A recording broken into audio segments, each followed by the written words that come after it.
Hello everyone, welcome back to another video. Today we're going to be talking about what is new in Season 7 of Fortnite. So we're not going to go too much into this battle pass, but we're going to say the basic skins that are going to be available. We have Zenith, peak performance at any elevation, part of the Zenith set. This has 7 different styles, as you can see playing right here. Most of them for XP, some of them for weekly challenge completions. And then we have Lynx, who also has another 7 styles. Who needs 9 lives when 1 is enough? And with that, we also have another skin, which you can see right here, Sargent Winter, who also has his own styles, which is very interesting because I don't think we've ever had one of these characters with their own styles before. We usually only see them with the first 2 skins, but this happens to be with the first 3 this time around. And that's really surprising. We also have another pet. We have Ramirez. Give her a wheel, and she'll be your best friend. We also have Remus, who is another pet, untamed and unafraid. And it's technically just a snow dog, which actually fits very well with Zenith, because Zenith is kind of like an Eskimo type skin. And this is probably my favorite as well. We also have the Glyphs Contrail, which, of course, it references the cube. You know, I always gotta talk about the cube, because that was probably one of my favorite events. Then we also have a new skin called Powder, Catch the Air and Kiss the Sky, part of the Powder Patrol set. I would imagine we'll see another skin very similar to this one, of course a male counterpart. We also have a Yeti Skin. This one is called Trog. Trog Fight Good is what this says. It's part of the Mountain Myths set. So we might even see possibly some sort of Medusa skin. I mean, that's what I'm hoping for, as a Medusa skin. We also have a new glider, Rickety Runner. It's kind of like the Swarm glider of this year, or this season. Onesie, the infamous skin that has been in and out of the game files numerous times, is finally here, and it's in the Battle Pass. It is a Tier 87 skin. Smash that snooze button, part of the Durburger set. So that's really interesting. We also have the final Tier 100 skin, the Ice King. Now, the Ice King is probably my new favorite skin in all of Fortnite. I have never seen a skin so awesome, in my opinion. I absolutely love this, and I love how it's got like a similar look to the Ice King in Legend of Spyro. It also kind of brings back a little bit of nostalgia. And with that being said, we also have new challenges. We have the Snowfall challenges, which, as you can see here, we've got whatever this skin is. I'm not sure what it is. We won't know for another 7 weeks. But still, I think that's pretty cool. We have challenges for Zenith, and as you can see, we also have icons, like little banner character for our characters, that we can use every time we complete these challenges. So that's new. We've never had banners from challenges before. So we have the Snowfall banner with a snowflake with Season 7's logo in it. We have Zenith as an icon. We have Lynx as an icon. We also have some for Sargent Winter and Ice King. And then, of course, the Week 1 challenges, not that hard. Stages here being Dance on top of a crown of RVs, Dance on top of a metal turtle, and then, of course, the submarine, which is in the new areas. And then it's just search 5 supply drops in 1 match, search 3 chests in 1 match, and then search a supply drop. Not hard at all. I should be able to get these done by the end of the day. But this is what is most important. We're going to go to Playground, and we're going to look at the map, and we're going to go over what's new. So as you can see here, Spawn Island is completely covered in snow now, which, I mean, I expected because, you know, snow. And that's actually our first look right here. This is the new map.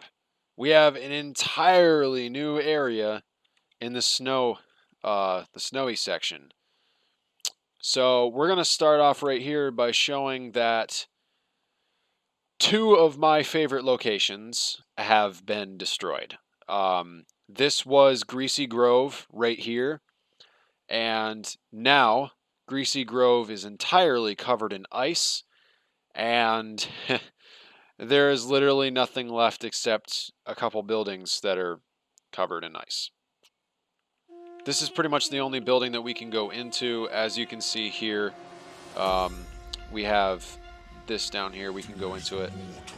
everything underneath here is just covered in ice. Like, there is ice absolutely everywhere. So,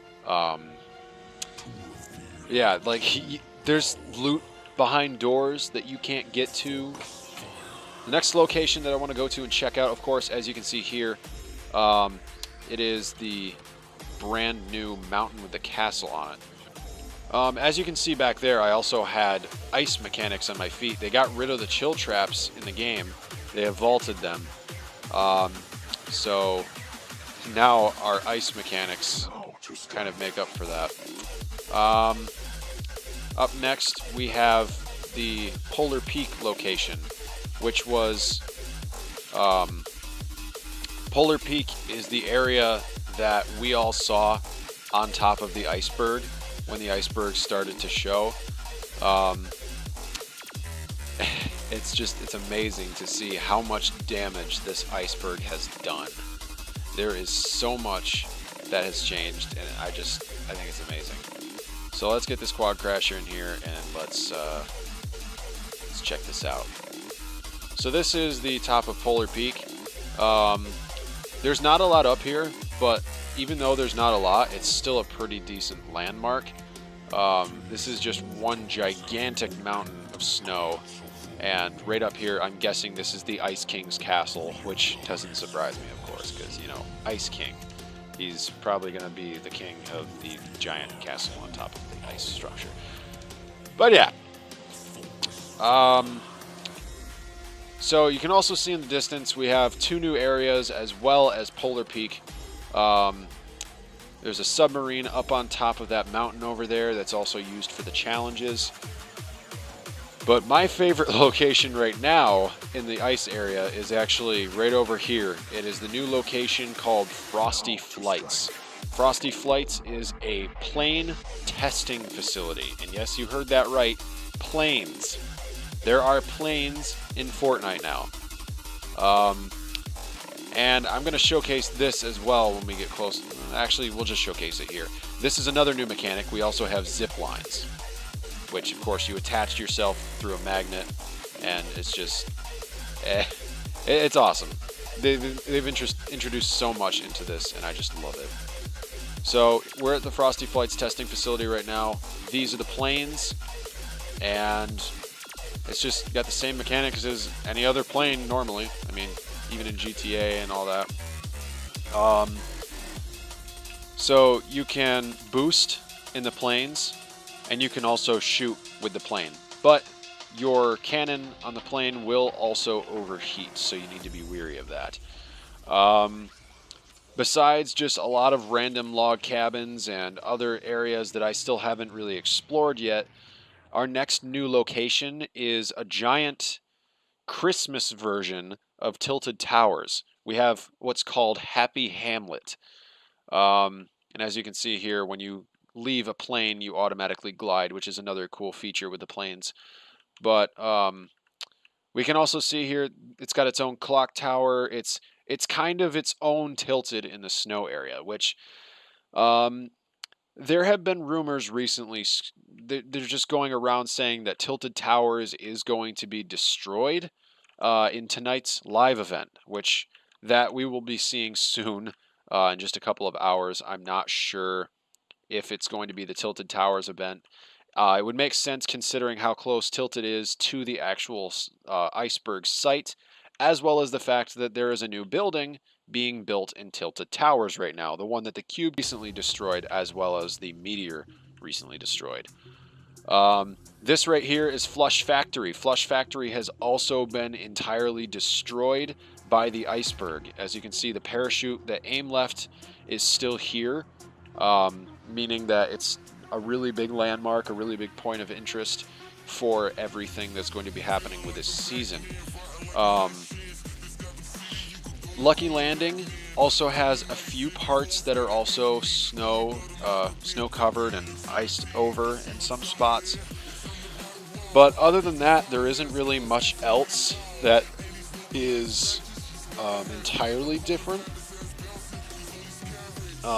Like I said, there's just a couple spots that are snowed over from Lucky to Shifty. Shifty and Snobby are also entirely covered in snow now. Now let's go and see the Rune Areas. So as you can see here, this was one of the runes that was left by the cube back in Season 5, and it was lifted up in Season 6. Now it has been entirely grassed over, and there's just like a little crater left over. That shed is still being rebuilt. No one has come back to rebuild it yet. Let's go over to the Dusty Divot rune site. Now this is probably what I thought was going to be the rune site, where it would be a landmark showing like, oh yeah, the cube is here. You can see the runes on everything. Well, that's not the case anymore, actually. The rune site in the middle looks exactly the same, except all of the platforms that had the runes on them are now entirely grassed over. There are no more rune insignias. So there's no... If you weren't in this season prior to Season 7, there's no way you would know what happened here unless you asked people. And there's also like new zipline areas. Like, this is definitely a good use of this mountain, because before there was nothing there. And as you can see here, we're gonna go check out the new building that is being built at Tilted. I honestly do think something is going to happen here tonight. I'm not sure. I guess we will see. But this is the new building. It's being built, and it looks pretty good so far. It looks like it's ready to be transformed into a new building, but I don't think that's going to last, because previously in Fortnite that building has had a lot of very bad luck. So this is the brand new point of interest, the broken down castle. It's kind of just been destroyed. I don't know what destroyed it, whether it was the iceberg shaking this part of the map and making it fall down, but it's broken now, so that's interesting. So here we are at the metal turtle. This is used for one of the challenges. You have to dance on the top of it. It's not that hard to spot, especially since it's on the map. But I really like how this is here, and you can also even do this. You can crash into it and destroy the turtle. But I'm not going to worry about destroying the whole turtle. Now, another thing that I thought was really interesting, this is the first time I've ever seen this happen. There is a golf cart on the top of the Lonely Lodge watchtower. That is just a catastrophe waiting to happen, honestly. I can see somebody getting in that golf cart, falling off Lonely Lodge Tower, and then dying immediately. And then probably there's going to be a lot of people that want to put some sort of gravestone there to commemorate the fact that someone died there. And another thing that I'd like to point out, I didn't mention this earlier, is northern lights have appeared over top of the ice area, and they look to be like they're stretching a little bit over top of the grassy areas as well. And the one last thing that I'd like to mention that's new with this map, it's a pretty big point of interest, is the Tomato Head truck is in fact parked at retail, just like it was a couple days ago.